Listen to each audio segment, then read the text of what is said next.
The dust from the stagecoach had barely settled when Catherine Morgan stumbled into the small town of Redemption, Texas, her threadbare dress clinging to her sweat-dampened skin, and her leather satchel containing everything she owned in the world hanging heavy from her trembling shoulder.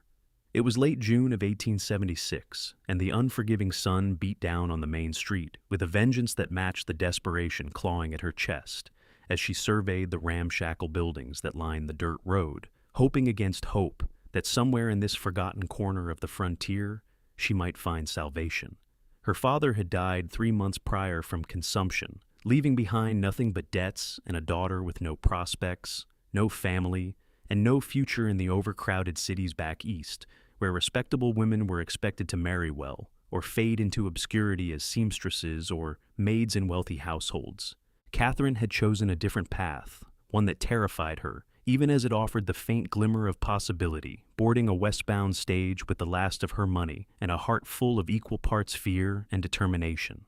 The town seemed nearly deserted in the afternoon heat, with only a few horses tied to hitching posts, and the distant sound of a hammer striking metal coming from what she assumed was a blacksmith shop. Catherine's stomach growled painfully, reminding her that she had not eaten since yesterday morning, when a kind woman on the stagecoach had shared half a biscuit. She made her way down the wooden boardwalk, her worn boots clicking against the planks as she passed a general store, a saloon with painted windows, and a building that proclaimed itself to be the office of the town doctor. At the end of the street stood a small church with a white steeple, and beside it, a modest house that she hoped might belong to a pastor who could point her toward work or charity. Before she could reach the church, a tall figure emerged from the shadowy interior of the livery stable, leading a magnificent chestnut horse by its reins. The man was broad-shouldered and moved with the easy confidence of someone completely at home in his surroundings, his dark hair visible beneath a weathered Stetson hat, and his sun-bronzed face marked by what appeared to be several days' worth of stubble. He wore dusty denim pants, scuffed leather boots, and a faded blue shirt, with the sleeves rolled up to reveal muscular forearms. As Catherine approached, he glanced up, and she found herself looking into a pair of startling green eyes that seemed to assess her in a single sweeping glance. She stopped a few feet away from him, suddenly aware of how she must look after days of travel, her auburn hair escaping from its pins and wild tendrils, her face flushed from heat and exhaustion, her dress stained with road dust. But desperation overcame vanity, and she straightened her spine, lifted her chin, and spoke the words she had been rehearsing in her mind for the past 100 miles.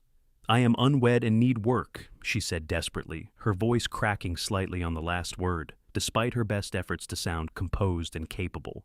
"I can cook, clean, mend, tend animals, keep accounts. I will do whatever honest labor you might have available. I have nowhere else to go and no one to turn to. Please, sir, if you know of any position in this town, any family that might need help, I would be grateful for the information." The cowboy studied her for a long moment, his expression unreadable, and Catherine felt her cheeks burn with humiliation as the silence stretched between them. She was about to turn away to continue her search elsewhere when he finally spoke, his voice a deep rumble that seemed to resonate in her chest. "I need help. Stay with me," he said simply, gesturing toward the road that led out of town. "My ranch is about 5 miles north of here. I have been trying to manage the place alone since my mother passed last winter, and I am drowning in work. I need someone who can keep house, prepare meals, tend the kitchen garden, help with the chickens and the dairy cow. The bunkhouse is empty since I let my last ranch hand go when I could not afford to pay him anymore. But you could have that space. It is clean and dry, with a good stove and a solid roof. I cannot pay much in the way of wages, but I can offer room and board and honest work.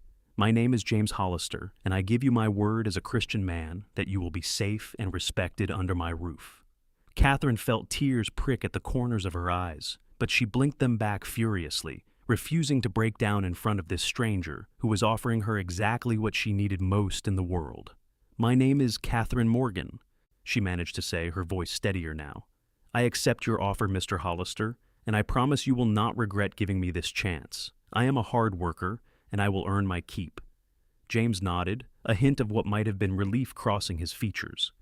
"I need to finish some business here in town, but if you are willing to wait about an hour, I will take you out to the ranch in my wagon. There is a small restaurant next to the general store where you can get something to eat. Tell Martha that James Hollister sent you and to put it on my account." "I could not possibly impose," Catherine began, but her stomach chose that moment to growl audibly, and James's lips twitched in what might have been the beginning of a smile.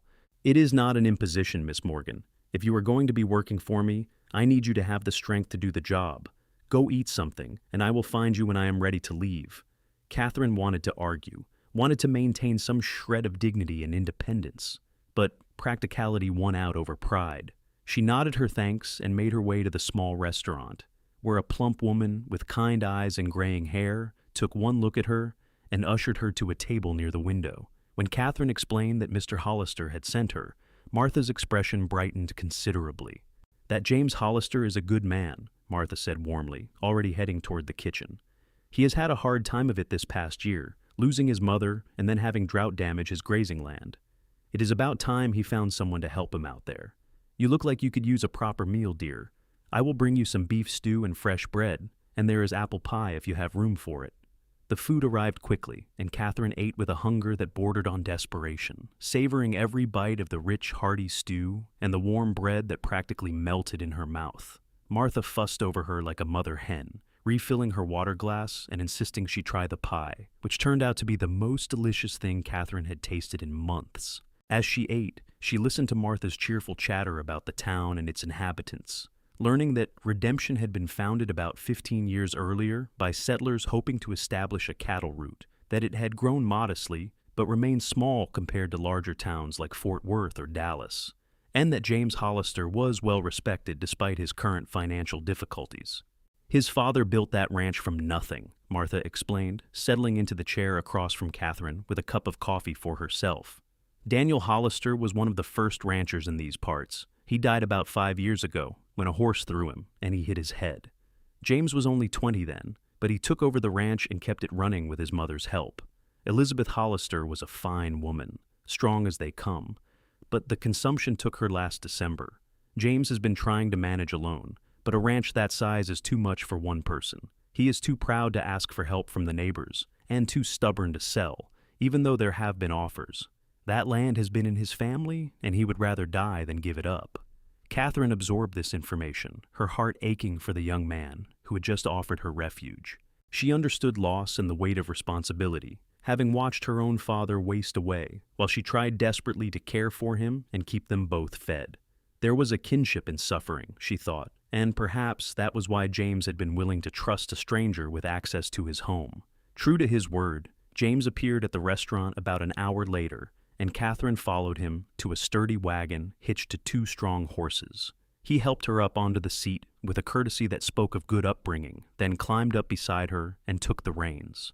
They rode in silence for the first mile or so, the only sounds the creaking of the wagon, the rhythmic clip-clop of the horses' hooves, and the calls of birds in the scrubby brush that lined the road. The landscape was harsh but beautiful in its own way, with rolling hills covered in dry grass and stands of mesquite trees, the endless blue sky stretching overhead like an inverted bowl. "I should tell you about the arrangement," James said finally, his eyes fixed on the road ahead. "The bunkhouse has its own entrance and can be secured from the inside, so you will have complete privacy. I will not enter without permission. You will be expected to rise early, as I do, and prepare breakfast before I head out to work the cattle. During the day, you can manage the household tasks as you see fit, but I would appreciate having a hot meal ready when I come in for supper. Sundays are rest days, and you are free to attend church in town if you wish, though I will need to drive you there and back. Does this sound acceptable to you?" "More than acceptable, Mr. Hollister," Catherine replied. "I am grateful for the opportunity, and I will do my utmost to prove worthy of your trust." "You can call me James," he said, glancing at her briefly before returning his attention to the horses. "We are going to be living on the same property, and formality seems unnecessary under the circumstances. I will call you Catherine, if that is agreeable to you." "It is," she said softly, feeling a strange flutter in her chest at the sound of her name on his lips. The ranch, when it came into view over the crest of a hill, was more substantial than Catherine had expected. The main house was a solidly built structure of wood and stone, with a wide porch that wrapped around the front and side, offering shade and a place to sit on warm evenings. Behind it stood a barn that had seen better days but appeared structurally sound, a corral with several horses, a chicken coop from which she could hear the soft clucking of hens, and the bunkhouse James had mentioned, which was a smaller building set about 50 yards from the main house. The land stretched out in all directions, marked by fence lines and the occasional windmill, and Catherine could see cattle grazing in the distance, dark shapes against the golden grass. James brought the wagon to a stop near the bunkhouse and hopped down, then came around to help Catherine descend. He carried her satchel to the door and pushed it open, stepping aside to let her enter first. The interior was simple but clean, just as he had promised, consisting of a single large room with a narrow bed in one corner, a small table and 2 chairs, a wood-burning stove, a washstand with a basin and pitcher, and a trunk for storing belongings. The wooden floor was swept clean, and white curtains hung at the single window, letting in streams of late-afternoon sunlight. "It is not much," James said, sounding almost apologetic, "but it is weatherproof and secure. There is a pump outside where you can get fresh water, and the privy is behind the bunkhouse. I will give you some time to settle in, and then I can show you the main house and explain where everything is kept."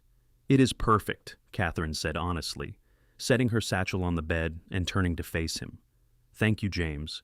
You have given me hope when I had none, and I will not forget that kindness." He looked uncomfortable with her gratitude, shifting his weight from one foot to the other and adjusting his hat. "We all need help sometimes," he said gruffly. "No shame in that. I will be in the barn if you need anything. Come over to the main house whenever you are ready." After he left, Catherine sat on the edge of the bed and allowed herself a moment of pure relief, tears streaming down her cheeks as the tension of the past weeks finally released its grip on her shoulders. She had found work, she had found shelter, and she had found it with a man who seemed decent and honorable. It was more than she had dared to hope for when she left the East, more than she had any right to expect from the world. After allowing herself that brief moment of weakness, she wiped her eyes, splashed water on her face from the pitcher, and set about unpacking her few belongings. Then she squared her shoulders, stepped out into the late afternoon sunshine, and made her way toward the main house to begin her new life. The interior of the main house revealed a space that had once been well cared for, but now showed signs of neglect, born of a single person struggling to manage too many responsibilities. The front door opened into a parlor with comfortable but dusty furniture, framed photographs on the walls showing what Catherine assumed were James's parents, and a fireplace that looked like it had not been cleaned in some time. Beyond the parlor was a dining room with a long wooden table and 8 chairs, and past that, a kitchen that made Catherine's fingers itch to set it to rights.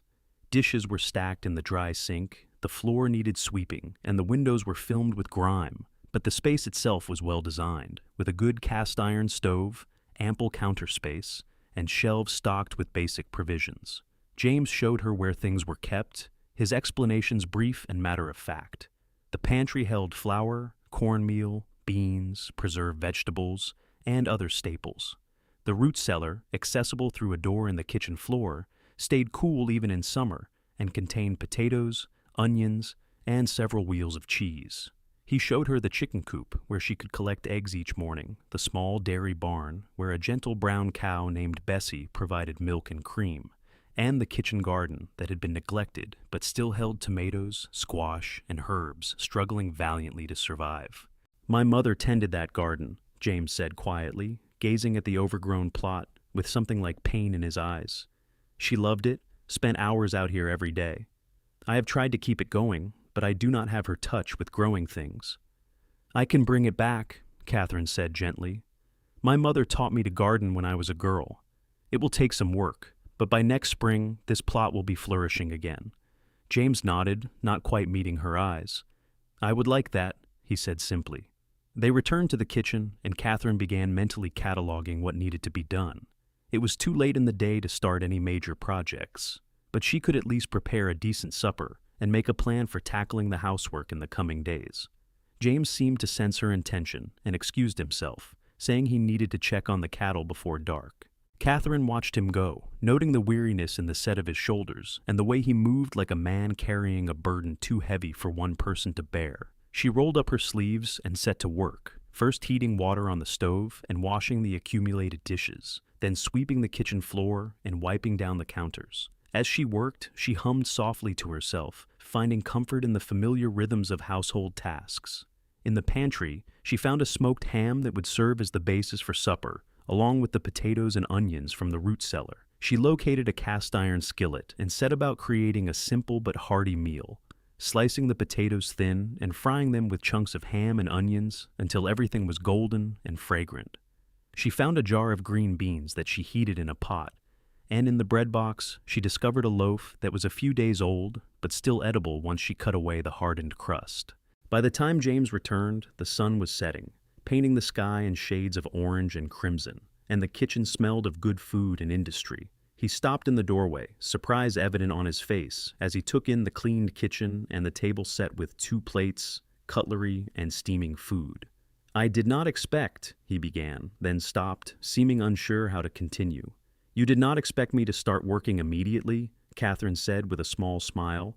"I told you I would earn my keep, James. Besides, I needed to orient myself to the kitchen, and cooking supper seemed like a good way to do that. Please, sit down and eat while it is hot. You have been working all day and must be hungry." James removed his hat and hung it on a peg by the door, then washed his hands at the pump outside, before taking his seat at the table. Catherine served them both, then sat across from him, suddenly feeling shy and uncertain. They were strangers after all, and yet here they were, sharing a meal in the intimate space of his home.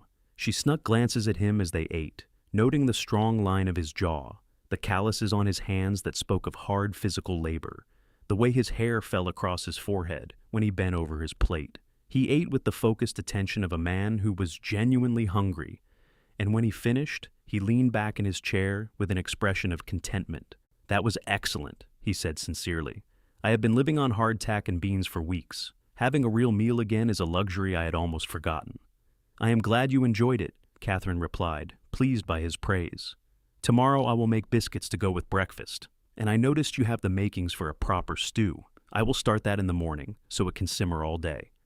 They cleaned up together, James insisting on helping, despite her protests, and then he walked her back to the bunkhouse as the last light faded from the sky and the first stars appeared overhead.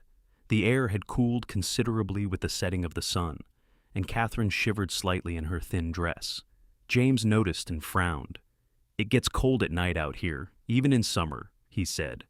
"I will bring you some extra blankets and quilts. There should be some in the chest in my mother's old room." "I do not want to take anything that has sentimental value," Catherine said quickly. "She would want them to be used," James replied firmly. "She always said that things were meant to serve the living, not gather dust as monuments to the dead. Wait here." He returned a few minutes later with his arms full of quilts in beautiful patterns, clearly handmade with love and skill. Catherine accepted them gratefully, holding the soft fabric against her chest and feeling the care that had been stitched into every square. James bid her good night and reminded her that he would be up before dawn, then disappeared into the darkness, heading back toward the main house. Catherine went inside, locked the door as he had shown her, and made up the bed with the quilts. She changed into her nightgown, braided her hair, and slipped between the covers, exhausted but oddly peaceful. For the first time in months, she felt safe. She fell asleep almost immediately, lulled by the sounds of the night, crickets chirping and a distant coyote calling to its pack. The days that followed fell into a rhythm that Catherine found deeply satisfying. She rose each morning before the sun, dressed quickly, and made her way to the main house where she started the coffee brewing and began preparing breakfast. James always appeared within minutes of the coffee's aroma filling the kitchen, his hair damp from washing at the pump, his expression still heavy with sleep. She learned that he liked his eggs fried, his bacon crispy, and his biscuits slathered with butter and honey. They ate together in companionable silence, both too tired in the early morning for much conversation, and then James would head out to work while Catherine tackled the household chores. She cleaned the main house from top to bottom over the course of the first week, washing windows, scrubbing floors, beating rugs, and polishing every surface until it shone. She found satisfaction in restoring order to the chaos, in making the house feel like a home again, instead of just a place where a lonely man slept and ate. In the afternoons, she worked in the kitchen garden, pulling weeds, watering the struggling plants, and planning what she would plant in the fall. She collected eggs from the hens, who quickly grew accustomed to her presence and clucked greeting when she entered the coop. She milked Bessie morning and evening, learning the gentle rhythm of it, and churned butter from the cream, which James pronounced the best he had ever tasted. In the evenings, they shared supper together, and gradually, they began to talk. At first, the conversations were superficial, discussions of the weather, the health of the cattle, the items that needed to be purchased on the next trip to town. But as the weeks passed and they grew more comfortable with each other, the talks deepened. Catherine told him about her childhood in Philadelphia, about her father, who had been a clerk before illness robbed him of his ability to work, about her mother, who had died when Catherine was 12, leaving her to manage the household and care for her increasingly frail father. She spoke of the crushing poverty that had marked her later years in the city, the way she had sold everything of value just to keep a roof over their heads, the helplessness she had felt as she watched her father slip away, despite her best efforts to save him. James listened with the intensity that made her feel truly heard, his green eyes never leaving her face as she spoke. In turn, he shared his own story, describing a childhood on the ranch that had been happy despite the hard work, a mother who had been his father's true partner in building their lives, and the devastating loss he had experienced when first his father and then his mother had been taken from him. He spoke of the loneliness that had settled over him like a shroud, the way the house had felt empty and haunted without his mother's laughter and his father's steady presence. "I thought about selling," he admitted one evening as they sat on the porch after supper, watching the sun set in a blaze of gold and purple. "There were times this past winter when I seriously considered just walking away from it all. But then I would remember my father breaking his back to clear this land, my mother's hands bleeding from working in that garden during the first years when they had nothing, and I could not do it. I could not let all their sacrifice be for nothing. This ranch is their legacy, and as long as I have breath in my body, I will fight to keep it." "They would be proud of you," Catherine said softly. "You have honored their memory by refusing to give up, even when it would have been easier to surrender." "I could not have kept going without you," James said, turning to look at her directly. "These past weeks, having you here, having someone to talk to and share the burden with, it has made all the difference. The house feels alive again. I feel alive again." Catherine felt warmth spread through her chest at his words, a sensation that had become increasingly familiar whenever James looked at her or spoke to her with that particular gentleness in his voice. She had tried to ignore the growing attraction she felt toward him, telling herself that gratitude and affection were not the same as love, that she was simply responding to his kindness because she had been so desperately alone. But she could not deny the way her heart lifted every morning when she saw him walking toward the house, or the way she found herself looking forward to their evening conversations with an anticipation that went beyond simple companionship. She was falling in love with James Hollister, and the realization both thrilled and terrified her. As July gave way to August, the heat intensified and the work became more challenging. The cattle needed to be moved to better grazing land, a process that required days of hard riding and long hours in the saddle. James often came home exhausted, his face burned by the sun and his body aching from the physical demands of the work. Catherine did what she could to ease his burden, preparing cool drinks flavored with mint from the garden, making hearty meals that would sustain him through the grueling days, and ensuring that he had clean clothes and a comfortable place to rest. On particularly bad days, she would heat water and fill the large tub that he kept in a small bathing room off the kitchen, leaving him to soak away the soreness in private while she cleaned up from supper. One evening in mid-August, James came home later than usual, and Catherine had begun to worry. She stood on the porch, shading her eyes against the setting sun as she scanned the horizon for any sign of him. When he finally appeared, riding slowly toward the house on his chestnut horse, she could see even from a distance that something was wrong. He was slumped in the saddle, one arm held awkwardly against his body, and as he drew closer, she could see blood staining his shirt. Catherine flew down the porch steps and ran to meet him, her heart pounding with fear. "James! What happened? Are you hurt?" "It is nothing," he said, but his voice was strained, and his face was pale beneath the tan. "A steer got spooked and charged me. I managed to get out of the way, but I caught my arm on a broken fence post. Just a scratch." "That is more than a scratch," Catherine said firmly, taking hold of his horse's bridle. "Get down from there right now, and let me look at it." James dismounted carefully, wincing as the movement jarred his injured arm. Catherine led him into the house and made him sit at the kitchen table, then fetched her sewing basket and the bottle of whiskey she knew he kept in the parlor, She cut away his sleeve with scissors, revealing a deep gash that ran from his elbow to his wrist, still oozing blood. Her stomach lurched at the sight, but she forced herself to remain calm, pouring whiskey over the wound to clean it while James hissed in pain. "This needs stitches," she said, threading a needle with steady hands despite the fear coursing through her. "I have done this before, when my father cut himself badly on a piece of broken glass. It will hurt, but I will be as quick as I can."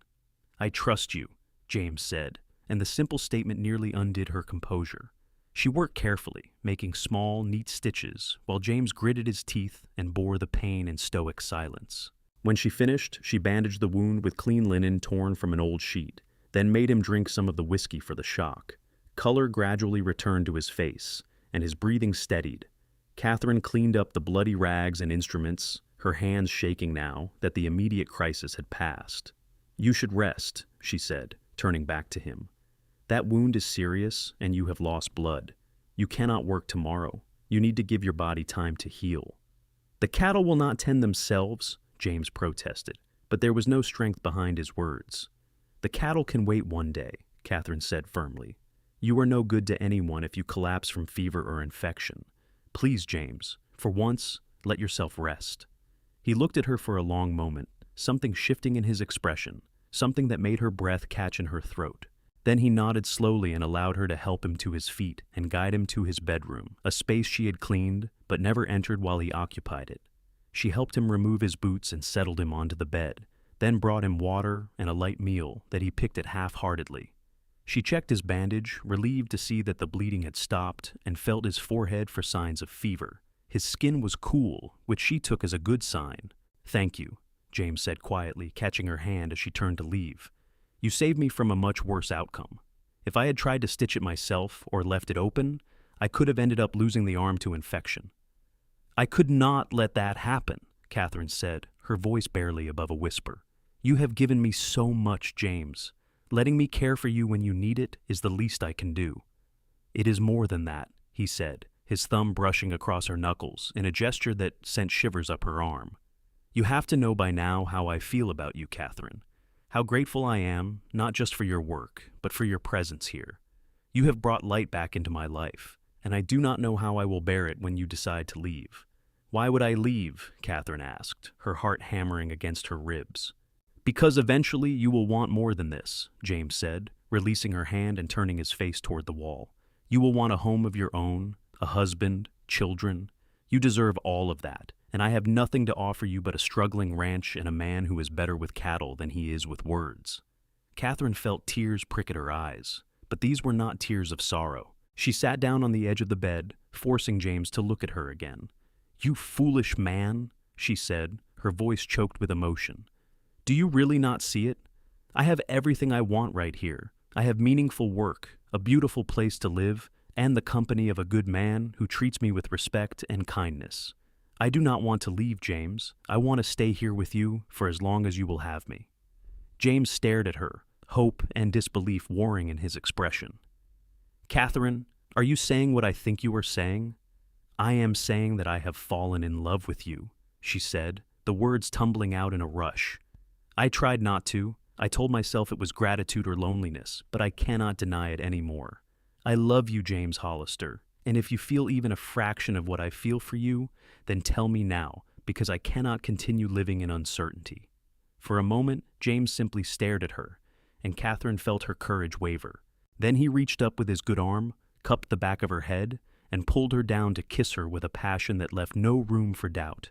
His lips were warm and firm against hers, and she responded with equal fervor, pouring all of her longing and love into the kiss.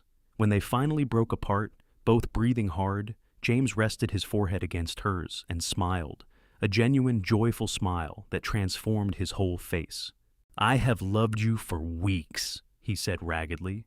"Maybe from the moment you stood in front of me in town, so proud and desperate and brave, asking a stranger for help. You are the strongest person I have ever met, Catherine Morgan, and it would be the greatest honor of my life if you would agree to be my wife." Catherine laughed, a sound of pure happiness, and kissed him again. "Yes," she said between kisses. "Yes, I will marry you. Nothing would make me happier." They sat together on his bed, holding each other as carefully as his injured arm would allow, and talked long into the night about their future. They would marry as soon as James's arm healed enough for him to travel to town for the ceremony. They would work the ranch together, partners in every sense of the word. They would honor the memory of those who had come before while building their own legacy. They would face whatever challenges the frontier threw at them as a team, supporting each other through hard times and celebrating the good. It was not a fairy tale romance. There were no promises of wealth or ease, but it was real and honest and built on a foundation of mutual respect and genuine affection. Catherine finally left him to sleep, checking once more that his bandage was secure and his fever remained at bay. She walked back to the bunkhouse in a daze, her lips still tingling from his kisses, her heart so full it felt like it might burst. She would need to move her belongings to the main house after the wedding, would need to share his life in every way, and the thought filled her with excitement rather than trepidation. She had found not just work and shelter, but a home and a partner, and the future that had seemed so bleak just a few short weeks ago now shimmered with possibility. The next morning, Catherine checked on James and found him feverish despite her hopes. His forehead was hot to the touch, and he was restless in his sleep, muttering words she could not quite make out. Her medical knowledge was limited, but she knew that infection was a serious threat, especially out here where the nearest doctor was 5 miles away in town. She bathed his face and arms with cool water, changed his bandage, and was relieved to see that the wound itself looked clean, without the telltale red streaks that would indicate blood poisoning. She made a tea from willow bark, which her mother had taught her could help reduce fever, and coaxed James to drink it when he woke briefly. Throughout the day, she kept vigil at his bedside, leaving only to tend to the most essential chores and check on the animals. She prepared a light broth from chicken and vegetables, remembering her mother's teaching that sick people needed nourishment but could not handle heavy food. By evening, the fever had broken, and James woke with clearer eyes and an appetite. Catherine felt weak with relief as she helped him sit up and eat the broth, scolding him gently about trying to do too much too quickly. "You are worse than a mother hen," James said, but his tone was affectionate, and he submitted to her fussing without further protest. "Someone needs to look after you," Catherine replied tartly. "Left to your own devices, you would work yourself into an early grave." "I have never had anyone care about whether I lived or died," James said quietly. "Well, except for my parents, but that was different. Having you here, knowing that someone would miss me if something happened, it is a strange feeling. A good feeling, but strange." "You had better get used to it," Catherine said, smoothing the blanket over him with more force than necessary to cover her emotional response to his words. "Once we are married, you will have me hovering over you for the rest of your life." "I can think of worse fates," James said with a smile that made her heart skip. Over the next week, James healed steadily, though Catherine insisted he take things slowly and not attempt any heavy work until the stitches could come out. He chafed at the enforced rest, but used the time to teach Catherine some of the ranch management tasks, showing her how to keep the account books, explaining the seasonal rhythms of cattle ranching, and discussing his plans for expanding the herd once the ranch was on more stable financial footing. Catherine soaked up the information eagerly, determined to be a true partner in the enterprise rather than just a housekeeper who happened to share his name. They decided to marry in early September, after the worst of the summer heat had passed and James's arm had fully healed. In late August, they made the trip to town together so that Catherine could purchase fabric for a wedding dress and James could speak with the pastor about performing the ceremony. Word of their engagement spread quickly through the small community, and Catherine found herself on the receiving end of considerable curiosity and some barely concealed gossip. She ignored the whispers about the impropriety of an unwed woman living on a bachelor's ranch, knowing that their wedding would silence the wagging tongues soon enough. Martha from the restaurant was delighted by the news and insisted on hosting a small celebration after the ceremony, refusing to take no for an answer. Several of the neighboring ranchers' wives called on Catherine at the house, ostensibly to welcome her to the community, but also clearly to assess her character and suitability. Catherine met with each visitor graciously, answering their questions honestly and demonstrating that she was neither a gold digger nor a woman of questionable morals, simply someone who had been desperate and lucky enough to find a good man willing to give her a chance. One of these visitors was Mrs. Helen Patterson, the wife of a rancher whose spread bordered James's property to the east. She was a handsome woman in her 50s with sharp eyes and a no-nonsense demeanor, and Catherine sensed that her opinion would carry weight in the community. Mrs. Patterson examined the house with an appraising eye, noted the cleanliness and order that Catherine had restored, and questioned her extensively about her background and skills. At the end of the visit, she seemed satisfied.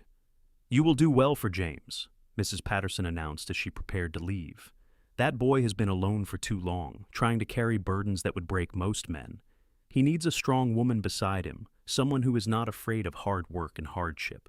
I think you might be that woman, Miss Morgan. Prove me right, and you will find that this community takes care of its own." "I intend to prove you right," Catherine replied firmly, and was rewarded with a rare smile from the formidable woman. The days leading up to the wedding passed in a flurry of activity.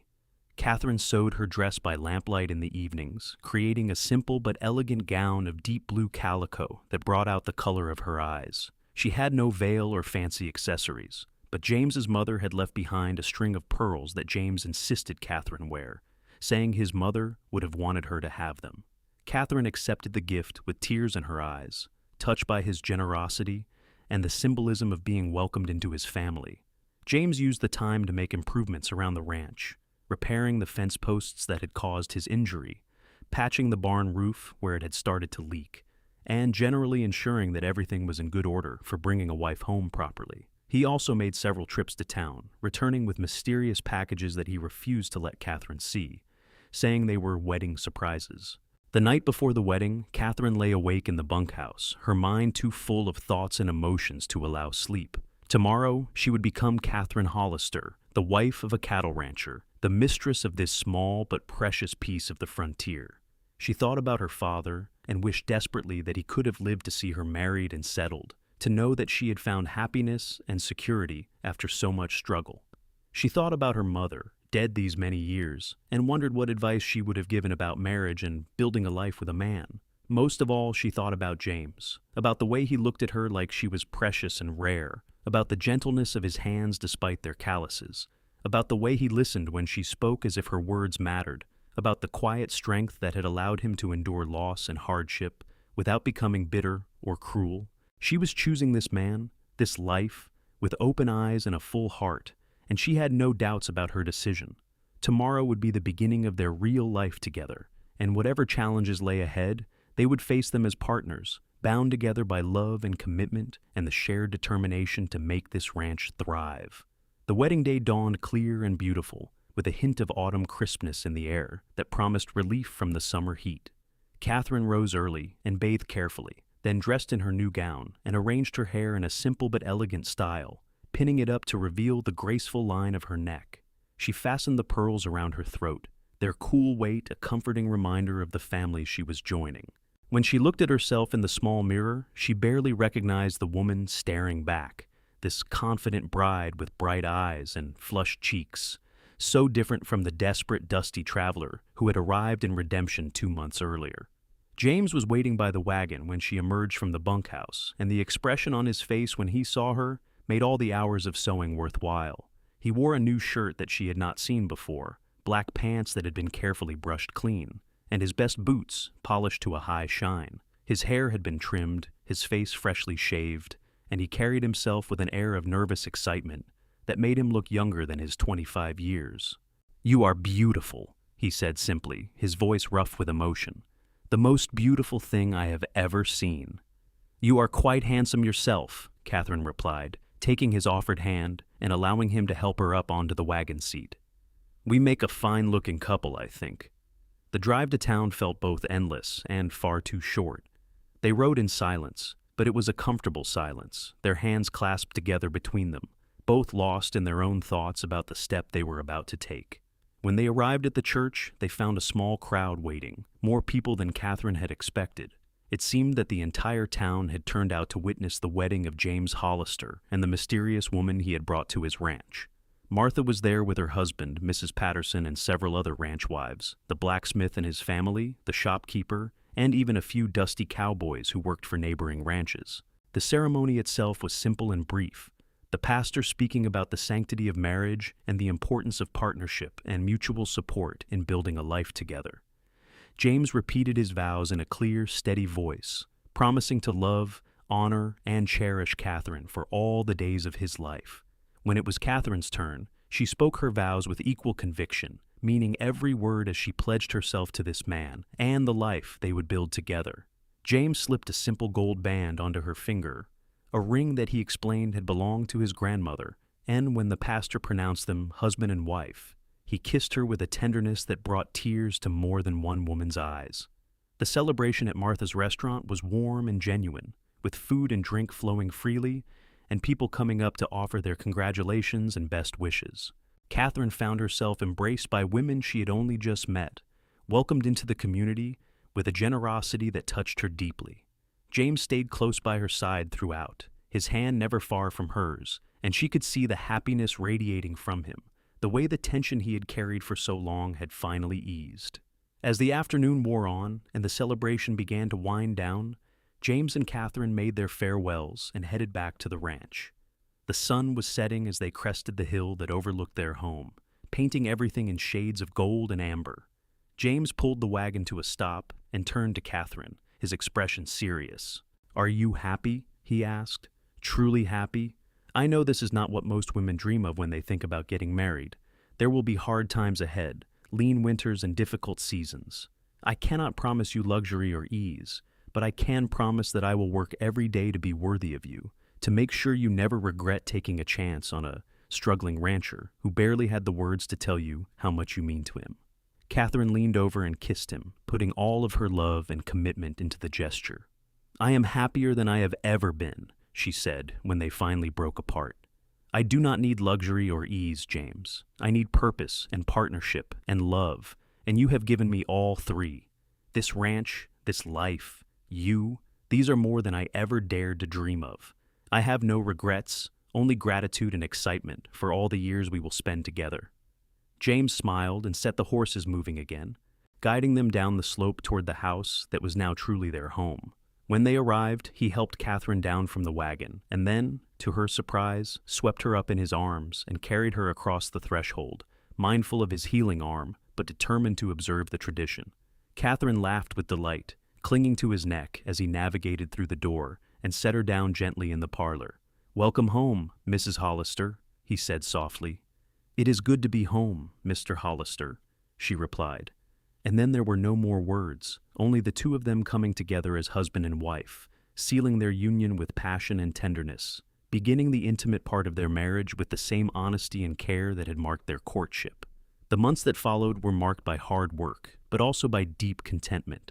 Catherine moved her belongings into the main house, taking over the bedroom that had belonged to James's parents, which he had carefully cleaned and repainted as one of his wedding surprises. They settled into married life with an ease that surprised them both, their established rhythms of work and shared meals now enhanced by the deeper intimacy of sharing a bed and a life. They learned each other's habits and preferences, adjusted to each other's quirks, and discovered the small joys of partnership, morning coffee drunk together while discussing the day's tasks, quiet evenings on the porch watching the stars emerge, lazy Sunday mornings spent in bed talking and making love and simply being together. The ranch began to prosper under their joint management. Catherine's careful budgeting and efficient household management freed up money that James could invest in additional cattle and much-needed repairs. Her garden flourished under her care, providing fresh vegetables through the fall and preserved goods for the winter. She learned to ride competently, able to help James with lighter ranch work when an extra pair of hands was needed. The community fully accepted her as James's wife, and she formed genuine friendships with several of the ranch wives who taught her skills specific to frontier life and included her in their social gatherings. In December, just as the first winter storms began to blow in from the north, Catherine discovered that she was pregnant. She had suspected for a few weeks, noting the changes in her body with a mixture of excitement and trepidation, but she waited to tell James until she was certain. She chose a quiet evening when they were sitting by the fire, James reading while she worked on mending a shirt, to share the news. "James," she said softly, setting down her sewing, "I have something to tell you." He looked up immediately, attuned to the seriousness in her tone. "What is it? Is something wrong?" "Nothing is wrong," she assured him quickly.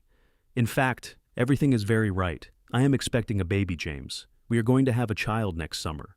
For a moment, James simply stared at her, the words seeming not to register. Then his face lit up with a joy so profound it brought tears to Catherine's eyes. He crossed the room in 2 strides and pulled her into his arms, holding her carefully as if she were made of glass. "A baby," he said wonderingly. "We are going to have a baby. Catherine, you have made me the happiest man alive. I love you so much, more than I thought it was possible to love another person." "I love you too," Catherine whispered against his chest. "And I am not afraid, because I know we will face this together, just like we face everything else." The winter was hard, as James had predicted, with several severe storms that left them snowed in for days at a time, and temperatures that dropped so low the water in the basin froze solid even inside the house. But they were prepared, with ample supplies laid in and the animals secured in the barn. James was protective of Catherine now that she was pregnant, insisting that she not overexert herself and taking on tasks that he previously would have left to her. Catherine chafed at his hovering, but was also touched by his concern, understanding that it came from love and the fear of losing someone precious. As winter gave way to spring and spring to early summer, Catherine's belly swelled with new life. She continued to work as much as she was able, determined not to be an invalid, but she was grateful when Mrs. Patterson and several other ranch wives began stopping by regularly to help with heavier chores and to share advice about childbirth and motherhood. James transformed one of the smaller bedrooms into a nursery, building a cradle with his own hands from wood he had carefully saved and sanded smooth. He carved their initials into the headboard along with the date, creating an heirloom that they hoped would serve their children and grandchildren. On a hot day in late July of 1877, almost exactly 1 year after Catherine had first arrived in Redemption, their son was born after a long and difficult labor. Mrs. Patterson attended the birth, along with the doctor from town, who James had insisted on bringing to the ranch despite the expense. Catherine worked through the pain with grim determination, focused on the goal of bringing her child safely into the world. When the baby finally emerged, red-faced and squalling with indignation, she felt a love so overwhelming it bordered on pain. James, who had been pacing outside the room wearing a path in the floorboards, burst in at the sound of the baby's cries, and his expression when he saw his son for the first time was something Catherine knew she would remember forever. They named him Daniel, after James's father, and he was a healthy, robust baby with a powerful set of lungs and his father's green eyes. James was a devoted father from the first moment, spending every spare minute holding his son, talking to him in a low, soothing voice, and helping Catherine with the endless tasks of caring for an infant. The ranch work continued, of course, but James hired a young man from town to help with the heavy labor, finally able to afford the assistance now that the ranch was showing a profit. The years that followed were full and rich, marked by the normal rhythms of ranch life and the growth of their family. 2 years after Daniel was born, Catherine delivered a daughter they named Elizabeth after James's mother, a sweet-tempered child with auburn hair like her mother. Another son, Thomas, arrived 3 years later. And finally, a second daughter, Mary, completed their family in 1884. The house that had once echoed with loneliness now rang with the sounds of children playing, arguing, learning, and growing. The ranch continued to prosper, slowly but steadily, and James was able to expand his holdings and his herd, building the legacy his parents had started into something substantial. Catherine found fulfillment in her roles as wife, mother, and ranch partner. She never regretted her decision to board that westward stage, to speak desperately to a stranger about her need for work, to accept James's offer to stay with him. The life they had built together was not always easy. There were droughts and hard winters, sick cattle and financial setbacks, childhood illnesses that terrified them both, and the endless grinding work of frontier living. But through it all, they had each other, their love deepening with every year that passed, their partnership growing stronger with every challenge they faced together. On their 10th wedding anniversary, James took Catherine back to the spot where he had first stopped the wagon on their wedding day, the hill that overlooked the ranch. They stood together in the evening light, his arm around her waist, her head resting on his shoulder, and surveyed the land they had worked so hard to maintain and improve. The house had been expanded to accommodate their growing family, the barn rebuilt after a fire had damaged it 3 years earlier, additional corrals and outbuildings constructed as the ranch operations grew. In the distance, they could see their children playing in the yard, Daniel at 12 already tall and showing signs of the man he would become. Elizabeth and Thomas chasing each other around the garden, and baby Mary toddling after them on unsteady legs. "Do you ever think about what your life would have been like if you had not come here?" James asked quietly. "If you had stayed in the East or gone to some other town?" "Never," Catherine said firmly. "My life began the day I arrived in Redemption, the day you took a chance on a desperate woman and offered her work and shelter. Everything before that was just preparation for finding you and building this life with you. I would not change a single moment, not the hard times or the scary times or the moments when we did not know how we would manage. All of it led us here, to this place, to this life, to this family. We have built something beautiful together, James, and I am so proud of what we have accomplished."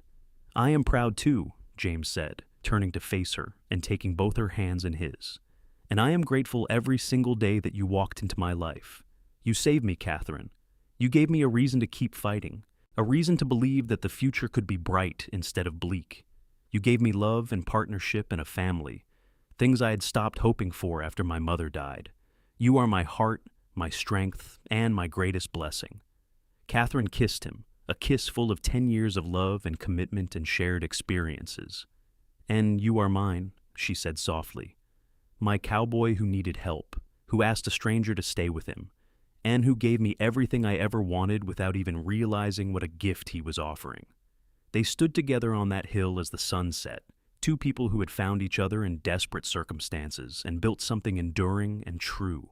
The wild frontier was slowly being tamed, the rough edges of territory life giving way to something more settled and civilized. But they would always remember those early years, when it was just the two of them against the world, working and loving and surviving together. Their children would grow up hearing stories about how their parents met, about the courage it took for a woman alone to ask for work, and the wisdom of the cowboy who recognized a treasure when he saw one. As the years continued to pass, the ranch became one of the most successful in the region, and the Hollister name became synonymous with hard work, integrity, and strong family values. Daniel grew into a fine young man who took over more and more of the ranch operations as James aged, eventually bringing a wife of his own to the property and continuing the legacy his grandparents had started. Elizabeth married a neighboring rancher's son, though she remained close to her family and visited often. Thomas decided to study law and moved to Fort Worth, where he built a successful practice but always returned home for Christmas and other important family occasions. Mary, the baby, proved to have her mother's gift for managing household and business matters, and she became Catherine's right hand in running the increasingly complex operations of the ranch. James and Catherine grew old together, their hair turning gray, their bodies bearing the marks of a life spent in hard physical labor, but their love never dimming. They celebrated their 50th wedding anniversary in 1926, surrounded by children, grandchildren, and even a few great-grandchildren, the house bursting with family and laughter. At the party, Daniel raised a glass in toast to his parents, speaking words that brought tears to many eyes. "My parents' story began with desperation and an act of kindness," he said, his voice carrying across the crowded room. "My mother was alone and afraid, with nowhere to turn. My father was drowning in grief and loneliness, barely keeping his head above water. They found each other at exactly the right moment, and they chose to build a life together based on mutual respect, hard work, and genuine love. They have shown all of us what a true partnership looks like, what it means to stand by someone through good times and bad, and how to create something lasting and beautiful from the roughest of materials." To James and Catherine Hollister, two people who proved that the greatest adventures often begin with the simplest words, "I need help, stay with me." The gathering erupted in cheers and applause, and Catherine looked at James through tears of joy, seeing in his weathered face the young cowboy who had offered her shelter and purpose all those years ago. He smiled at her, that same gentle smile that had captured her heart when she was a desperate woman in need of work, and raised his own glass in response to their son's toast. That night, after the last guest had departed and the house had quieted, James and Catherine sat together on the porch, as they had done countless times over the decades. The ranch spread out before them in the moonlight, prosperous and peaceful, a testament to their years of dedication and love. James took Catherine's hand, his thumb tracing the familiar path across her knuckles, just as he had done on their wedding night. "I would do it all again," he said softly. "Every hardship, every struggle, every moment of fear or uncertainty. I would endure all of it 1,000 times over for the privilege of spending my life with you. As would I, Catherine replied, leaning her head on his shoulder. You gave me more than work and shelter when you asked me to stay with you, James. You gave me a home, a family, a purpose, and a love deeper than I ever imagined possible. You gave me a life worth living.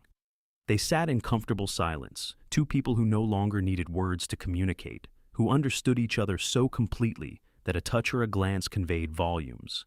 Behind them, the house was filled with the evidence of their life together. Photographs on the walls showing the progression of their family, furniture they had built or bought over the years, quilts Catherine had sewn, books Daniel had sent from the city, toys that grandchildren had left behind. Every object held a memory. Every room echoed with laughter and tears and the ordinary moments that make up a life. As the moon rose higher in the sky, casting silver light across the land they had worked so hard to preserve and improve, Catherine thought about the frightened woman who had stepped off a stagecoach in Redemption all those years ago. That woman had been desperate and alone, with nothing but determination and a willingness to work. She had spoken words that would change her life forever. I am unwed and need work.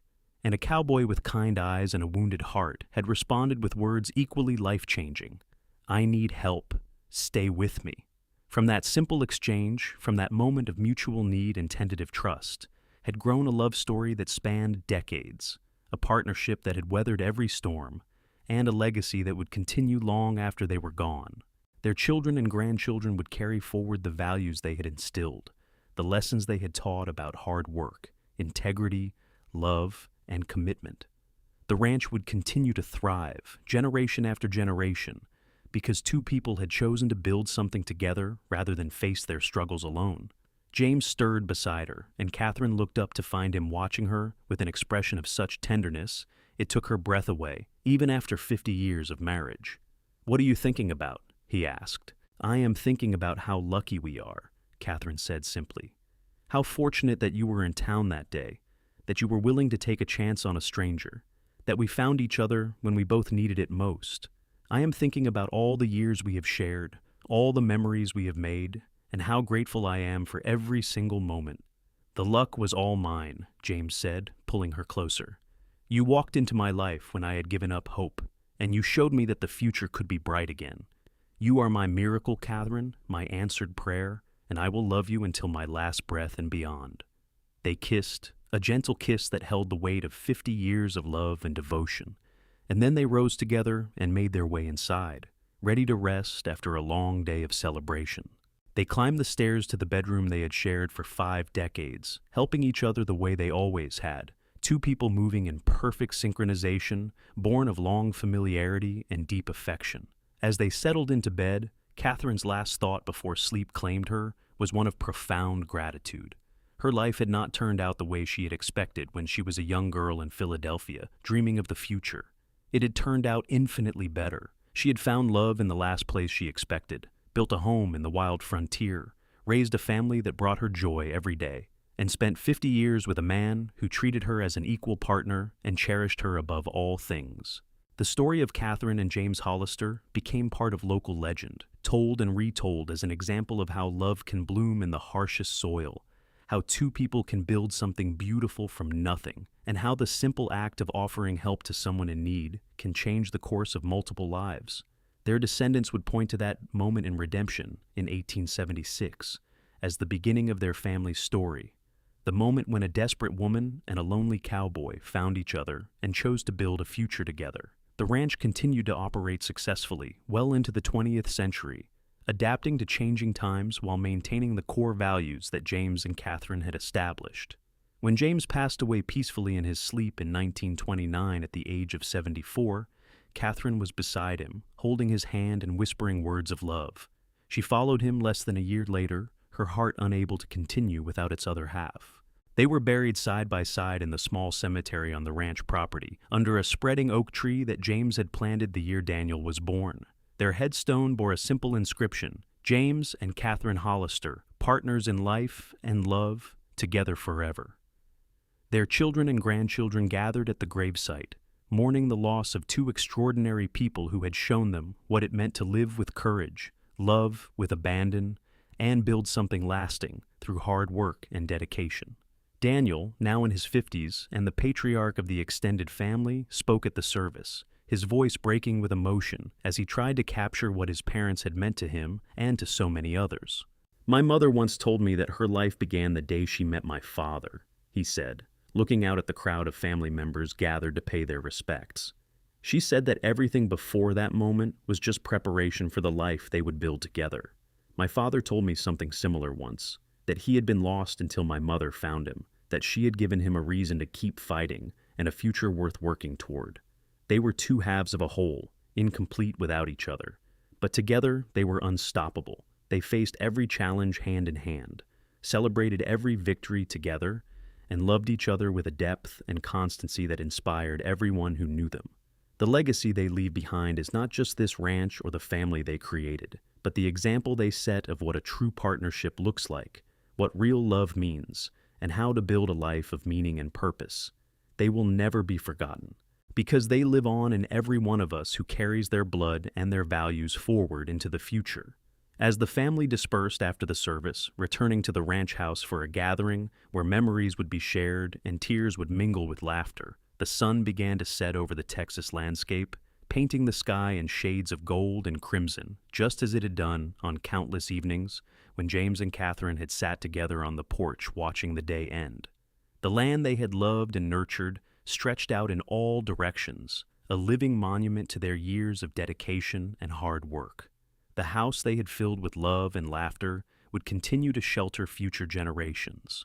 The values they had instilled would guide their descendants through whatever challenges the changing world might bring. And somewhere beyond the veil of mortality, two souls who had been separated by death for less than a year were reunited, whole again, together for eternity, just as they had been in life. The desperate woman who needed work and the lonely cowboy who needed help had found each other against all odds, built a love that transcended the hardships of frontier life, and created a legacy that would endure long after they were gone. Their story was complete, a tale of courage and kindness, of love found in unexpected places, of two people who saved each other and built something beautiful together. It was a story that began with simple words spoken in desperation and answered with compassion, and it ended half a century later with a love that had only grown deeper and stronger with time.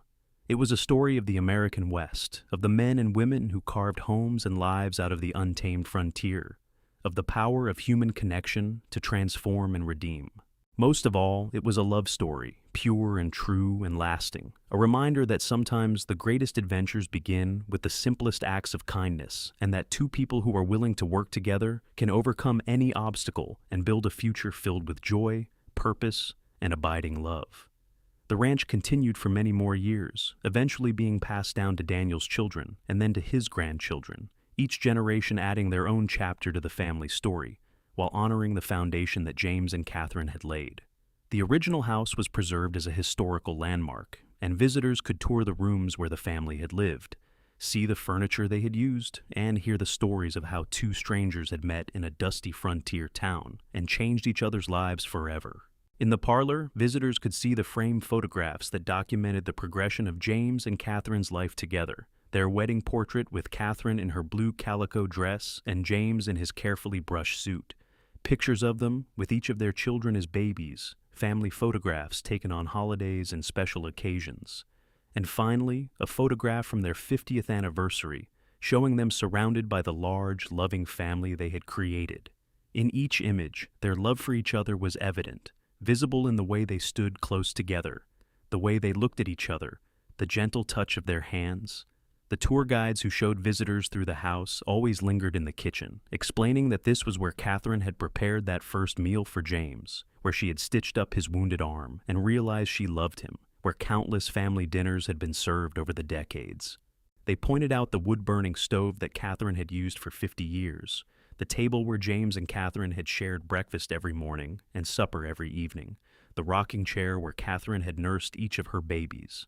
These ordinary objects took on extraordinary significance when placed in the context of the story, becoming relics of a love that had transformed two lives and created a lasting legacy. Visitors often remarked on how romantic the story was, this tale of a desperate woman and a lonely cowboy who found each other at exactly the right moment. But the family members who served as docents were always careful to emphasize that while the beginning of the story might have been dramatic, the true romance lay in the 50 years that followed, in the daily choice to love and support each other, in the work of building a life together through good times and bad, in the commitment to partnership that carried them through every challenge. The real love story, they explained, was not in the meet-cute moment on a dusty street in Redemption, but in the decades of shared mornings and quiet evenings, of struggles overcome together and joys celebrated side by side, of two people who chose each other every day for 50 years and never once regretted that choice. As the years passed and the 20th century gave way to the 21st, the story of James and Catherine Hollister became part of the cultural heritage of the region, taught in local schools as an example of frontier history, and used in marriage counseling as a model of what a healthy partnership should look like. Books were written about them, documentaries were filmed, and their letters to each other, discovered in a trunk in the attic of the old ranch house, were published to critical acclaim, offering intimate glimpses into their thoughts and feelings throughout their long marriage. One letter in particular became famous, a letter James had written to Catherine on their 40th anniversary, but never sent, perhaps because he felt the words were too private, or perhaps because he felt more comfortable expressing his feelings in writing than speaking them aloud. The letter was found tucked into a copy of the Bible that had belonged to James's mother, and it read, "My dearest Catherine, 40 years ago today, I stood in a small church and promised to love you for all the days of my life. It was the easiest promise I have ever made and the one I have kept most faithfully. You came into my life when I was drowning, when I had convinced myself that I was destined to live and die alone. And you pulled me back from the brink with your courage and your strength and your willingness to take a chance on a man who had little to offer, except hard work and an honest heart. Every morning for the past 40 years, I have woken up grateful that you chose to stay with me, that you agreed to build this life beside me, that you love me despite my faults and failings. You have made me a better man, a happier man, and a man who understands that the greatest wealth is not measured in land or cattle, but in the love of a good woman and the family you create together. I do not have the words to express what you mean to me.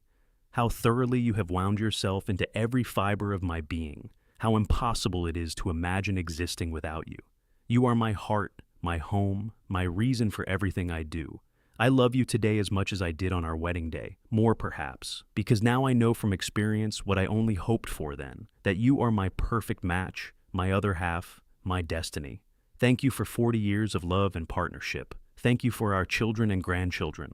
Thank you for every morning you have made me coffee and every evening you have welcomed me home. Thank you for being you, Catherine, and for allowing me the privilege of spending my life loving you. Forever yours, James." This letter never failed to move people to tears, and it was often read at weddings in the region, held up as an example of what enduring love looked like. It captured the essence of James and Catherine's relationship, the deep respect and affection they had felt for each other, the gratitude they had both experienced at having found each other against all odds, and the recognition that they had been blessed beyond measure in their life together. The story of their romance became a touchstone for anyone who believed in the possibility of true love, proof that sometimes the best things in life come from the most unlikely circumstances, and that two people who are willing to work together can build something that transcends the individual limitations and creates something greater than the sum of its parts. It was a story that gave hope to the lonely, courage to the desperate, and inspiration to anyone who dreamed of finding a love that would last a lifetime. And so, the legacy of Catherine and James Hollister lived on, generation after generation, their story told and retold, their love held up as an example of what was possible when two people found each other at exactly the right moment and chose to build a future together. The ranch they had saved and nurtured continued to operate, a living testament to their hard work and dedication. The family they had created continued to grow and thrive, carrying forward the values they had instilled, and the love they had shared, documented in photographs and letters, and the memories of those who had known them, remained as a beacon of hope and inspiration for all who heard their story. In the end, Catherine and James Hollister's tale was not just about two people who fell in love in the Old West. It was about the power of human connection to transform lives, about the courage it takes to ask for help and the generosity required to offer it, about the way two people can save each other simply by choosing to face life's challenges together rather than alone. It was a story that began with words spoken in desperation and answered with compassion, words that would echo down through the decades and touch countless lives. I am unwed and need work. I need help. Stay with me. And from those simple words grew a love that lasted 50 years and a legacy that would endure forever.